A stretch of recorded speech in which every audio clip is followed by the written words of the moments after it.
All right, I'm going to teach you how to draw a Christmas wreath. So to start off, I just grabbed a whole bunch of different reds and greens for brush pens and regular pens. And then you'll need something to help you draw a circle. So I have this template. You could also use a cup or just freehand it. And then I have a pencil and a regular piece of 28-pound copy paper. So step one is drawing your circle, and I think I'll use the biggest one here.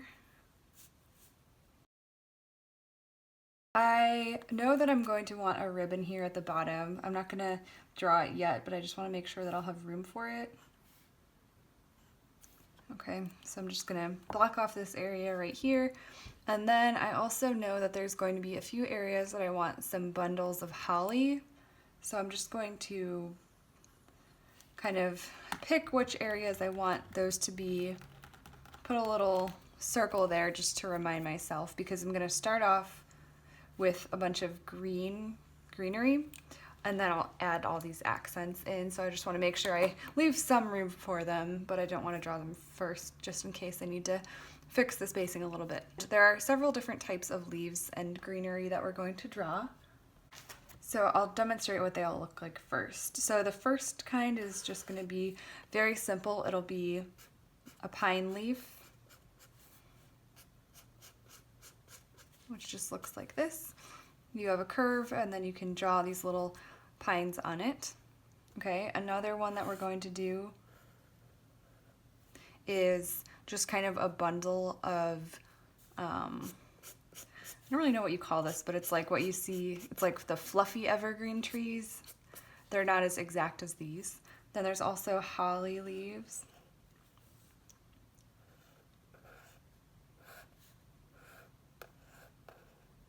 Looks something like that. You could add these little veins if you wanted. We also have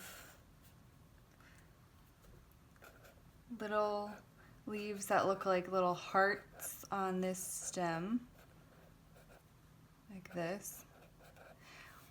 And then, kind of a bigger version of that where you have your stem and maybe you have some little stems coming off the branch, and then you can draw some bigger leaves coming off of those. And these are all just options that you could include in your wreath. You don't have to include all of these.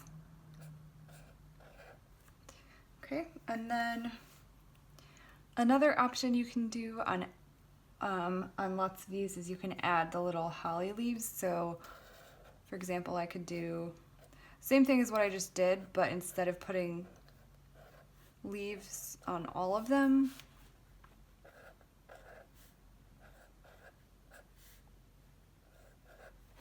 I might put a little holly or a little berry on each of those little empty stems, okay? Okay, and then we can do these little twigs. Like this, and then you could leave them like that or put the little berries on the end.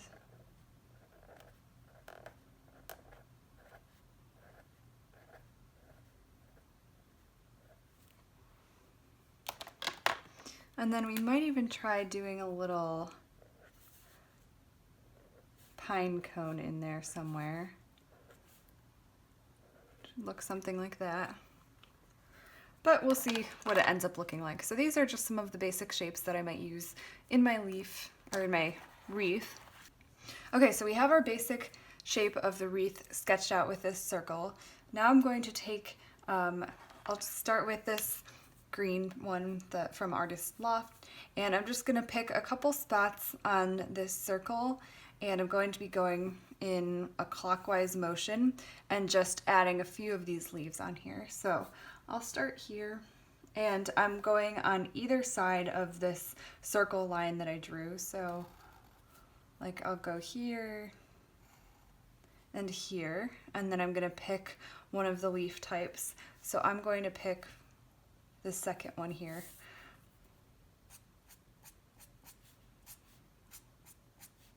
Like this.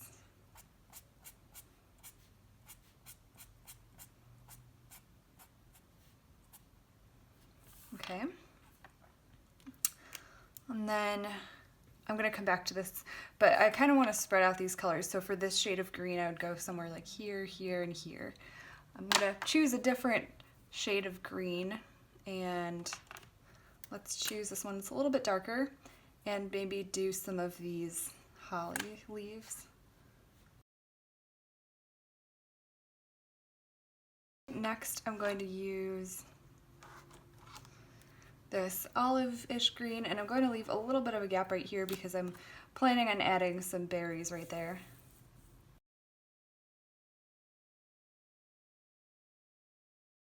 I'll go with this green, and these are all fairly similar colors, but because they're different brands and different pens, I just want some variation in here. So I think I'll do one of these thinner leaves now since I just did these big leaves.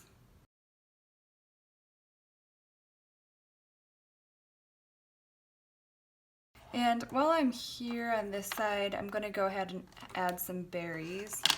And I'll use this red, so I'm just going to do a little cluster of 3, like this. I think I'll add a little twig right here, coming off of those berries.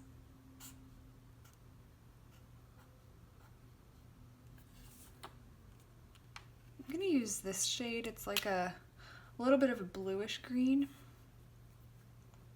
Sometimes those pine trees can get like a bluish color.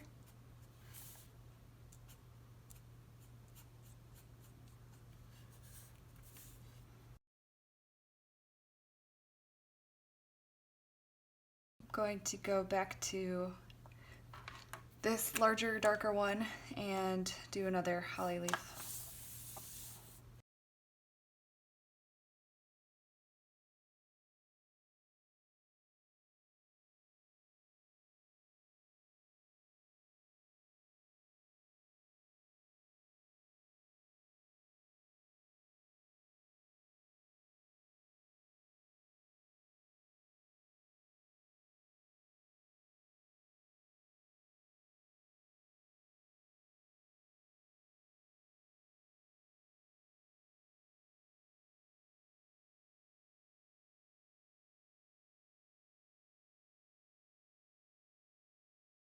Okay, I decided that I'm going to actually shift the bow that I was going to have here. I'm going to shift it to the right a little bit so that I have 3 points rather than 4 of red.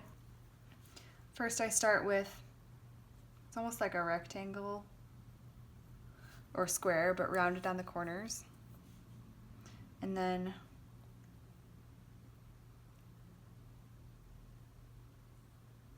come up in an arc and follow that same shape on the bottom and connect them with a curved line.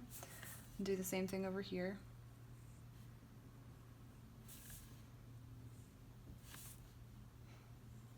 Okay, and then I can do a curved line coming the opposite way to connect it back to the center. And then I'm going to start my ribbon for the bottom tail here and curve this way, make a parallel line, connect it with that little triangle at the end, and same thing on this side.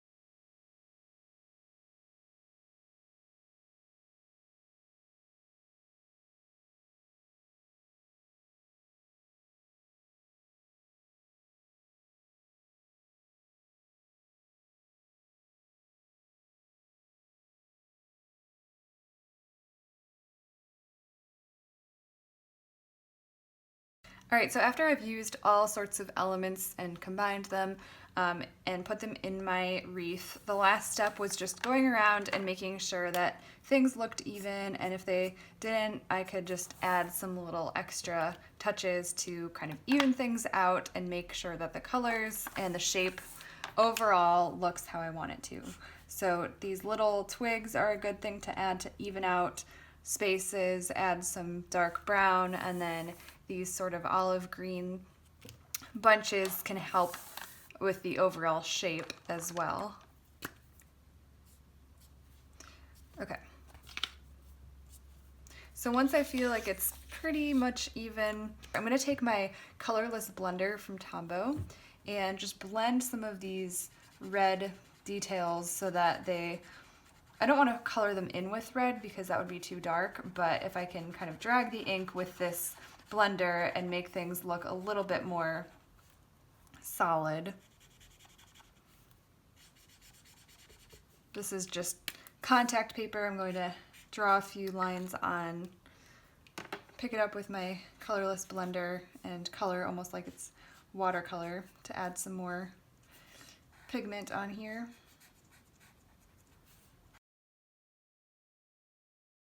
I'm going to just color with this to get that red off.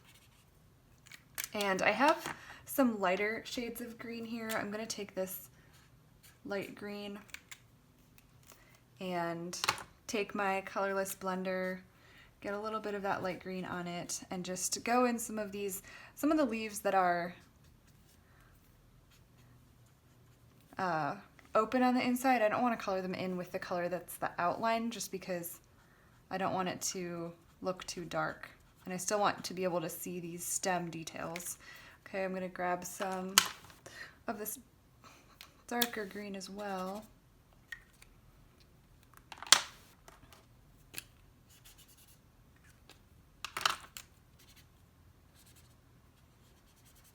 Just get a little blend here.